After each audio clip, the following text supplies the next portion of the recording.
Afa bihadzal hadisi antum mudhinun wa taj'aluna rizqakum annakum tukadzibun.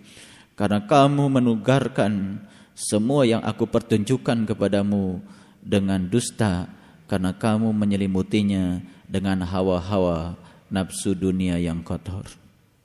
Falaula idza balagatil hulqum, dan ketika nyawamu sampai di kerongkongan nanti, wa antum hina idin tandurun, saat itu pasti kamu akan melihat. Wa nahnu aqrabu ilai minkum, dan sesungguhnya aku amat dekat kepadamu. Walakin la tubsyirun, tapi kebanyakan manusia dalam keadaan tidak bisa melihat. Baik, saya persilahkan semuanya melihat Quran surat 75. Surat Al-Qiyamah.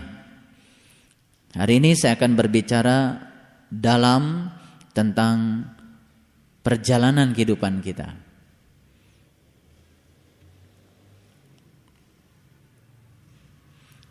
Sebelum masuk, saya masih terngiang dengan peristiwa pada saat pemakaman ayahanda saya.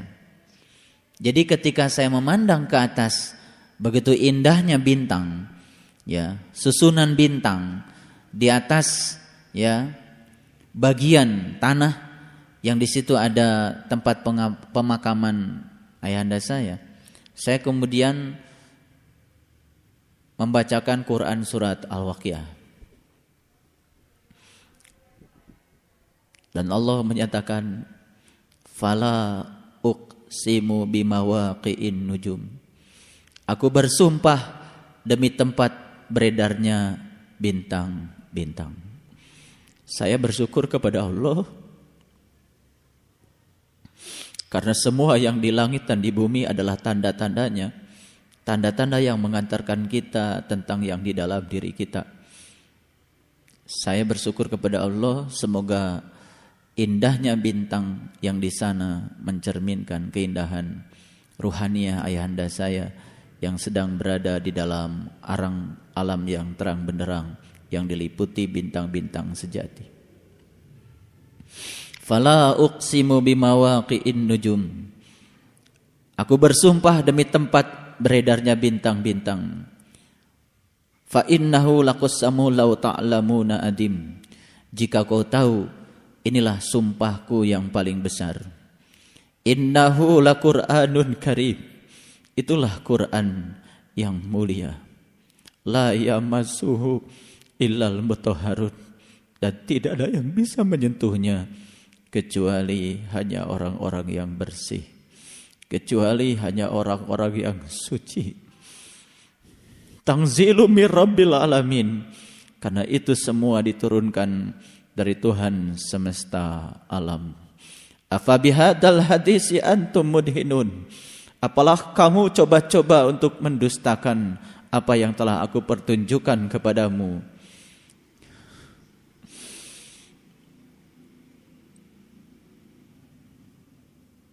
Afa bihadzal hadisi antum mudhinun wa taj'aluna rizqakum annakum tukadzibun. Karena kamu menugarkan semua yang aku pertunjukkan kepadamu dengan dusta, karena kamu menyelimutinya dengan hawa-hawa nafsu dunia yang kotor. Falaula idza balagatil hulqum, dan ketika nyawamu sampai di kerongkongan nanti, wa antum hina idin tandurun, saat itu pasti kamu akan melihat. Wa nahnu aqrabu ilai minkum, dan sesungguhnya aku amat dekat kepadamu. Walakin la tubsyirun, tapi kebanyakan manusia dalam keadaan tidak bisa melihat. Semoga bintang yang bercahaya di luar, cerminan dari bintang-bintang yang bercahaya yang telah Allah titipkan ke dalam diri kita, jangan pernah didustakan itu semua, karena itu adalah kebenaran yang sejati yang kita akan meraihnya kembali pada saat kita menghadap Dia. Saya ingin semuanya melihat Quran surat Al-Qiyamah, yaitu ayat yang ke-23.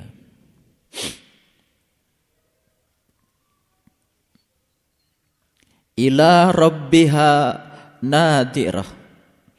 Kepada Tuhannya lah mereka akan melihat. Ila rabbiha nadirah. Kepada Tuhannya lah mereka akan melihat. Siapa mereka ini? Lihat ayat 22-nya. Wujuhu yauma idzin nadirah.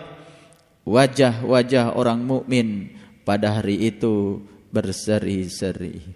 Demi Allah, saya ingin menyampaikan, pada saat orang tua saya sudah pergi, saya melihat dalam waktu sekejap wajahnya berseri-seri, kuning, tidak ada satu titik-titik pun yang hitam di wajahnya ada, dan kemudian saya menyaksikan wajahnya berseri-seri. Saya tidak mengatakan kalau orang tua saya hebat, tapi saya menyaksikan kehidupan beliau yang sangat luar biasa. Ya, kemudian saya meyakini kalau beliau adalah pulang dalam keadaan terang benderang sebagaimana yang Allah sampaikan di ayat ini. Wujuhu yauma idzin nadirah. Wujuhu yauma idzin nadirah. Wajah-wajah mereka pada hari itu berseri-seri. Kenapa berseri-seri? Ila rabbiha nadirah. Karena mereka hanya melihat Tuhan. Dalam Injil dikatakan mereka hanya akan bisa masuk surga ketika mereka pernah turun dari surga. Kita tidak akan pernah menyaksikan gilang gemilangnya bintang di langit rohaniah kita yang terdekat pada saat kita pulang kepadanya, sepanjang kita tidak menyaksikan gilang gemilangnya bintang di langit yang terdekat di dalam kehidupan kita yang saat ini. Lain lagi dengan ayat yang ke-24. Saksikan wujuhu yauma idzin basirah, dan wajah-wajah mereka pada hari itu muram. Siapa yang muram? Tentu saja mereka yang pada saat dipanggil pulang kepada Allah, dia tidak bisa melihat kepada Allah. Pilihan cuma dua. Apakah kita mau mengizinkan wajah kita hari itu muram, atau kita ingin agar hari itu wajah kita berseri-seri? Kuncinya cuma satu, ila rabbiha nadirah. Pada saat itu kamu harus melihat kepada Allah. Berkenaan dengan Quran surat Al-Isra, Allah menyatakan, man kana fi hadhihi a'ma wa huwa fil akhirati a'ma wa adallu sabila. Barang siapa yang buta di dunia, lebih buta lagi di akhirat, dan jalannya lebih sesat. Itulah saat-saat penting yang harus kita perhatikan di dalam kehidupan kita, entah kapan itu terjadi. Orang tua saya lagi berjalan, disitulah beliau pulang. Ada yang sedang sakit, disitulah mereka pulang.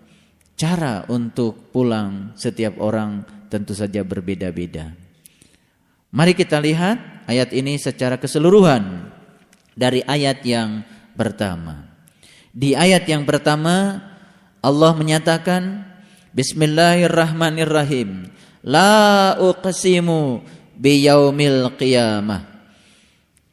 Aku bersumpah dengan hari kiamat. Ini sumpah sama dengan sumpahnya Allah di Quran surat Al-Waqiah yang saya sampaikan tadi. La uqsimu bimawaqi'in nujum. Aku bersumpah demi tempat beredarnya bintang-bintang. La uqsimu biyaumil qiyamah. Aku bersumpah demi hari kiamat. Hari kiamat harus diterjemahkan. Qiyam itu bahasa Arab yang bahasa Indonesianya artinya adalah bangkit. Yaumil qiyamah harusnya diterjemahkan hari berbangkit. Ya. Kapan hari berbangkit itu? Hari berbangkit tidak usah menunggu hancurnya alam semesta ini. Karena kebangkitan ruhaniah harus dimulai dari sekarang. Supaya pada saat kita mengalami kebangkitan yang sesungguhnya, pada saat kita kembali kepada Allah, mengalami ayat inna lillahi wa inna ilaihi rajiun, di situ kita sudah bangkit dalam pengertian bangkit yang sesungguhnya. Makanya di ayat yang kedua Allah bersumpah juga, wala uqsimu binafsil lawamah, dan aku bersumpah dengan jiwa-jiwa yang rendah, jiwa-jiwa yang menyesali. Yang digunakan di sini bukan ruh, tapi yang digunakan di sini adalah nafs. Apa bedanya ruh dengan nafs? Kalau ruh itu ya kondisi ruhaniyah kita yang awal, yang bersih. Kalau nafs itu adalah kondisi ruhaniyah kita yang sekarang, yang sudah terkontaminasi barangkali. Makanya di Quran Allah menyatakan qad aflaha man zakaha wa qad khaba man dassaha. Beruntunglah mereka yang menyucikan jiwanya dan merugilah mereka yang mengotori jiwanya. Nah, jiwa yang sudah terkontaminasi di dalam bahasa Quran sering disebut dengan nafs. Makanya di sini yang akan menyesali itu bukan jiwa, yang akan menyesali sebetulnya nafs. Diri kita yang pada saat itu, pada saat ya berakhirnya kehidupan kita di alam semesta ini dalam keadaan tidak tahu jalan untuk pulang ke sana. Disitulah penyesalan yang sangat luar biasa, dan penyesalan itu akan panjang terus. Sebagaimana Allah nyatakan di Quran, ya berulang-ulang di Quran, ya Allah Tuhanku, kenapa kau himpunkan aku dalam keadaan buta, padahal dulu aku adalah orang-orang yang melihat. Dan Allah menjawab, fa innaha la ta'mal absyar walakin ta'mal qulubul lati fis syudur. Yang buta bukanlah matamu yang itu, tapi yang buta adalah mata kesadaranmu, mata jiwamu. Fis sudur itu di atas dada. Di atas dada ada apa? Di atas dada ada gunung. Inilah yang di atas dada. Fis sudur itu di atas dada. Fi itu seperti kita meletakkan. Fi seperti itu fi. Ya, di atasnya ya. Jadi fis sudur itu di atas dada, bukan di dalam dada. Kalau di dalam dada jadi ke sini ke dalam. Kalau di atas dada ke sini. Nah, inilah sebenarnya keunggulan manusia. Itulah gunungnya manusia. Itulah puncaknya spiritual manusia. Maka beruntung mereka yang telah menemukan syakarnya dan bisa memanfaatkannya. Tanpa mengurangi rasa hormat, saya menelisik ke belakang. Ibu saya meninggal tanggal 7 Januari. Orang tua saya, bapak saya meninggal tanggal 20 Januari. Pelajaran yang saya dapat, ini yang saya dapat, 20 ditambah 7 itu 27. 2 itu dari orang tua saya, 7-nya dari ibu saya. Jadi orang tua saya itu adalah kuncinya, ibu saya adalah gemboknya. Ketika 2 bersanding dengan yang 7, kan sebetulnya di situ perjalanan spiritual kita akan naik. Saya percaya betul bahwa itu pelajaran yang sangat luar biasa bagi saya dan keluarga, karena angkanya sangat luar biasa. Karena orang tua saya alhamdulillah sepanjang hidupnya ya baik-baik saja.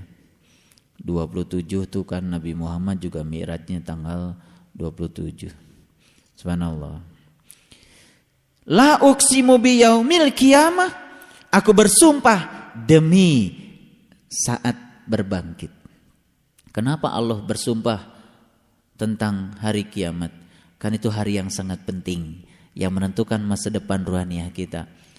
Wala uqsimu binafsil lawamah, dan aku bersumpah demi jiwa-jiwa yang menyesali. Semoga kita tidak termasuk jiwa-jiwa yang lawamah, tapi menjadi jiwa-jiwa yang mutmainnah. Makanya di Quran Allah mengatakan, ya ayyatuhan nafsul mutmainnah irji'i ila rabbiki radiyatan mardiyah. Terhadap nafs yang mutmainnah Allah mengatakan irji'i ila rabbiki radiyatan mardiyah. Masuklah kamu ke dalam pelukanku dalam keadaan ridho dan diridhoi. Allah Maha Suci, hanya menerima yang suci-suci saja. bintang di langit terdekat kita tak akan pernah terlihat pada saat kita dalam keadaan tidak suci. Subhanallah. Kita teruskan lagi. Ya. Ayah sabul insanu lan najma'a idoma. Apakah manusia mengira bahwa kami tidak akan mengumpulkan kembali tulang belulangnya? Gimana cara Allah mengumpulkan tulang belulang itu? Ya, tulang belulang itu dibiarkan menyatu dulu. Dengan apa? Ya dengan bumi. Ya sama saja. Ketika ada daun yang jatuh karena sudah mengering, daun itu menjadi pupuk, menyatu dulu dengan bumi. Nanti juga setelah saatnya daun itu diserap oleh akar, mineralnya diangkut oleh pembuluh yang ada di dalam pohon. Kan di daun tempat yang jatuh itu muncul lagi daun baru. Betul enggak? Iya. Pada saatnya jadi daun yang baru lagi. Itulah proses kehidupan. Ya. Kemudian bala qadirina ala anusawwiya banana. Bukan demikian. Sebenarnya kami kuasa menyusun kembali jari jemarinya dengan sempurna. Tolong diperhatikan. Kenapa Allah bicara jari jemari? Kenapa yang dibicarakannya jari jemari? Bukan lutut, bukan dengkul. Yang dibicarakan adalah jari jemari. Jadi kalau pada saat manusia pulang kepada Allah belum tahu bagaimana cara menggunakan jari jemarinya, ya mati. Tulang belulangnya dikumpulkan lagi oleh Allah. Dengan cara dibiarkan menyatu dulu dengan tanah. Nanti diserap. Ya kan? Kan jadi kalsium, jadi macam-macam lah itu. Diserap oleh akar. Setelah diserap oleh akar, kan jadi pohon. Pohon kan menghasilkan daun, buah, kan gitu. Dimakan siapa itu? Ya dimakan manusia. Betul enggak? Lalu berubah lagi menjadi setetes air yang di dalamnya sudah kompleks. Segala unsur yang dibutuhkan untuk terjadinya proses kehidupan sudah ada di situ. Unsur tulang ada, unsur daging ada, unsur otak ada. Semua unsur sudah ada lengkap di situ. Yang sering disebut dengan inti sel. Ya kan? Iya. Semua bakal dari kehidupan semua sudah ada di situ. Dan Allah menyatakan, "Bala qadirina ala anusawwiya banana." Bukan demikian. Sebenarnya kami kuasa menyusun kembali jari jemarinya dengan sempurna. Jadi jari jemari kita itu sudah disusun amat sangat sempurna. Dan kalau kita memperhatikan, kelingking itu adalah alif, jari manis itu adalah lam, jari tengah adalah lam, telunjuk dan ibu jari adalah ha. Iya kan? Jadi sebetulnya inilah yang akan menuntun kita menuju kepada Dia. Makanya Allah menyatakan, yadullah fawqa aydihim. Tangan Allah sudah ada di atasmu. Tanganmu adalah tangannya. Betapa sedikit sekali manusia yang tahu bagaimana jari jemari itu sempurna untuk mengantarkan dirinya kepada Allah. Kalau sudah jadi jari jemari kuda, ya sudah. Jarak antara hidung dengan telinganya jauh. Jarinya pendek. Gak sempurna lagi. Tapi ketika kita memiliki jari-jari yang sempurna ini, ternyata sempurna. Jarak antara ibu jari dengan telunjuk sejarak ini. Jarak antara jari tengah dengan antara telunjuk dengan jari tengah sejarak ini. Dan jarak antara ini adalah selebar mulut kita. Apalagi yang perlu saya jelaskan, semuanya sudah terlalu jelas. Jadi ternyata kiamat itu kunci utamanya adalah di jari jemari yang sempurna. Bersyukur hari ini kita masih memiliki itu. Kenapa? Bersyukur karena kita telah diciptakan dalam bentuk yang amat sangat sempurna. Untuk menuju kesempurnaan hidup, mencapai Dia yang maha sempurna. Ini kalau kita kaitkan tadi dengan ayat yang ke-23, dilihat dulu ayat 23, diulang lagi. Kepada Tuhannya lah mereka melihat. Betul? Ini Quran. Bahasa Arabnya sudah benar terjemahnya. Ila itu menuju. Ila itu kepada. Rabbiha, Rabb itu sang pemelihara. Ha itu kata ganti ketiga. Rabbiha kepada Tuhannya. Nadirah, kamu akan melihat. Beruntunglah yang hari ini sudah bisa merasakan dahsyatnya kalimat inni wajjahtu wajhiya lilladzi fataras samawati wal ardh hanifan wa ma ana minal musyrikin. Dahsyat kalimat itu, bukan sekedar ucapan, tapi kalimat itu mencerminkan pengalaman spiritual yang luar biasa. Ya. Baik, kita lanjutkan pada ayat yang selanjutnya, ya.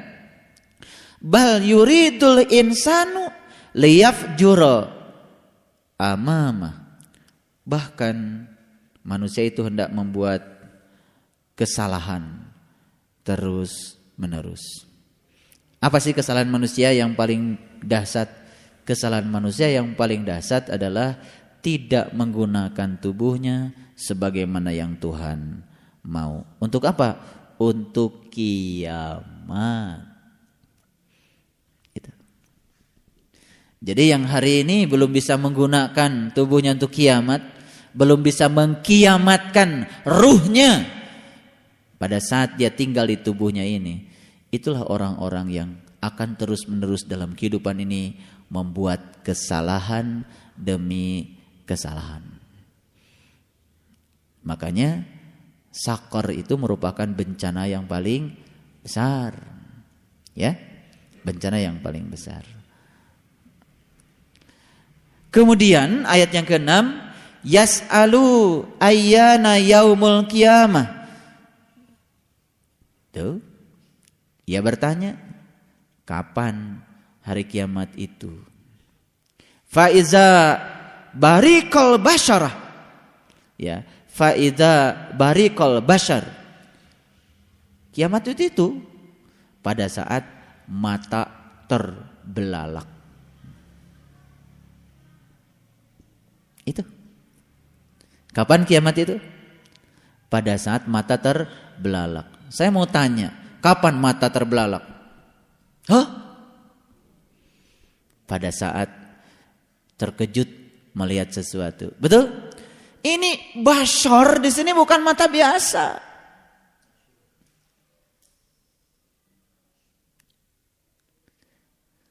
Beruntung mereka yang sudah mengalami bagaimana terbelalaknya mata. Tuh, nyata Quran, nyata. Kalau berguru kepada yang tahu. Kalau berguru pada yang tidak tahu, Quran itu hanya cerita-cerita. Kiamat itu nanti. Cerita aja. Padahal orang yang menceritakan kiamat, dia sendiri harusnya sudah mengalami kiamat. Kalau dia bilang kiamatnya nanti, dia juga belum kiamat berarti. Bagaimana dia mengajarkan kiamat pada orang lain? Dirinya belum kiamat. Jadi Allah mengatakan faiza barikal basyar. Basyar. Kiamat itu pada saat matamu terbelalak. Wah, nggak ada terbelalak ini. Wah, nggak ada. Terbelalak bukan menutup mata. Terbelalak membuka mata. Kapan itu? Kaget. Nabi Musa juga sama. Pada saat terbelalak, kaget. Sampai beliau itu jatuh pingsan. Gak ingat apa-apa yang di dunia ini. Gunungnya pun hancur luluh. Gak ingat lagi punya gunung. Dan beliau berteriak kepada Allah, qala subhanaka tubtu ilaika wa ana awalul mu'minin. Maha suci engkau ya Allah, aku datang kepadamu. Taubat itu datang, aku kembali kepadamu. Wa ana awalul mu'minin, inilah awal aku menjadi orang yang beriman. Terbelalak dulu baru iman. Kaget. Ya. Makanya di Quran surat Al-Anfal Allah menyatakan, dan kepada orang-orang yang masih tertutup Allah bilang, aku akan berikan keterkejutan. Apa keterkejutannya? Pukullah kepala mereka dan pukullah ujung-ujung jari jemari mereka. Itu di ayat ini diceritakan jari jemari. 27 persis. Ibu saya tanggal 7, bapak saya tanggal 27. Angka yang sangat luar biasa. Kemudian Allah menyatakan, dan apabila bulan telah hilang cahayanya. Kok bulan malah hilang cahayanya? Dan matahari dan bulan dikumpulkannya.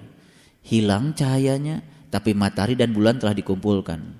Bayangkan kalau matahari dan bulan dikumpulkan, seperti apa cahayanya? Betul nggak?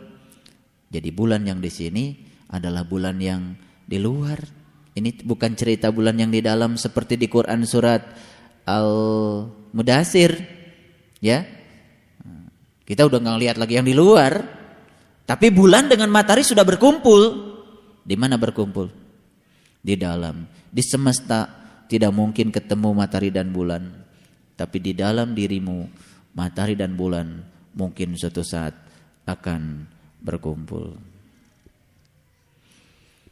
Pada hari itu manusia berkata, pada hari itu ya, yaqulul insana yaumaidin ainal mafar. Pada hari itu manusia berkata, kemana tempat lari? Jadi gara-gara ada kalimat seperti ini, lalu orang berpikir kiamat itu seperti di film 2012. Lari ke sana, lari ke sini. Kiamat ini kan urusan jari jemari. Berarti enggak lari ke sana, lari ke sini kan? Sebetulnya begitu, ya. Nah, sekali-kali tidak ada tempat berlindung. Kalla la wazar ila rabbika yauma idin al mustaqar. Hanya kepada Tuhanmu sajalah pada hari itu tempat kembali. Jadi sebetulnya kalau menurut Quran, kiamat itu kembalinya manusia kepada Tuhan. Jadi nggak perlu lari kemana-mana, tidak perlu menyiapkan rumah baja barangkali dari sekarang. Kalau pakai rumah baja pakai tanker gitu, untuk menghindari terjadinya badai matahari, saatnya harus meninggalkan semesta ini, pergi juga. Walaupun kita dalam keadaan sedang berjalan. Ayahanda saya meninggal dalam keadaan sedang berjalan di belakang saya. Dalam keadaan sadar penuh. Tidak dalam keadaan koma, tidak dalam keadaan pingsan, dalam keadaan sadar penuh. Ila rabbika yauma idin al-mustaqar. Hanya kepada Tuhanmu sajalah pada hari itu tempat kembali.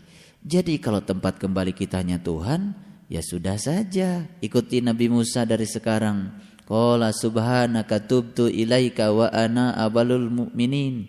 Ya kan? Bertajalli terus kepada Dia. Karena tempat kembali kita kan Dia. Kalau dilatih dari sekarang kan, begitu kejadiannya menimpa kita, udah latihan kok. Ya kan? Nah, semuanya menjadi baik-baik saja. Karena Nabi mengatakan antal maut qoblal maut. belajar mati selagi hidup, ya. Jadi ternyata mati harus dipelajari. Ya, pada hari itu diberitakan kepada manusia apa yang telah dikerjakannya dan apa yang dilalaikannya. Jadi semua dari apa yang kita kerjakan dan yang kita lalaikan bermuara di situ pada saat kiamat. Pada saat kita harus kembali kepada Allah Subhanahu wa taala. Bahkan manusia itu menjadi saksi atas dirinya sendiri. Ya, yang paling tahu kita kan kita sendiri. Ya kan? Makanya berhenti menjadi saksi bagi orang lain. Berhenti ya menceritakan orang lain. Berhenti melihat kesalahan orang lain. Karena kita akan menjadi saksi bagi kita sendiri. Luar biasa ya. Karena kita akan menjadi saksi bagi kita sendiri. Sebetulnya Allah sedang mengajarkan kepada kita, kita disuruh untuk fokus pada diri kita sendiri. Gitu kan? Buang-buang waktu kalau kita masih memfokuskan pandangan kita, pikiran kita kepada orang lain, apalagi memikirkan kesalahan-kesalahan orang lain. Ya? Meskipun dia mengemukakan alasan-alasannya. Ya, memang manusia itu lebih suka membela diri kok daripada memperbaiki diri. Padahal dari sisi efektivitas hidup, membela diri itu nggak ada untungnya. Semakin membela diri, semakin membuktikan bahwa kita tertutup. Betul. Padahal kita diharuskan tadi apa? Terbuka. Berarti fleksibilitinya harus dibongkar lagi. Kalau hari ini kita masih tertutup untuk menerima pandangan orang lain, nasihat orang lain, kita masih kaku.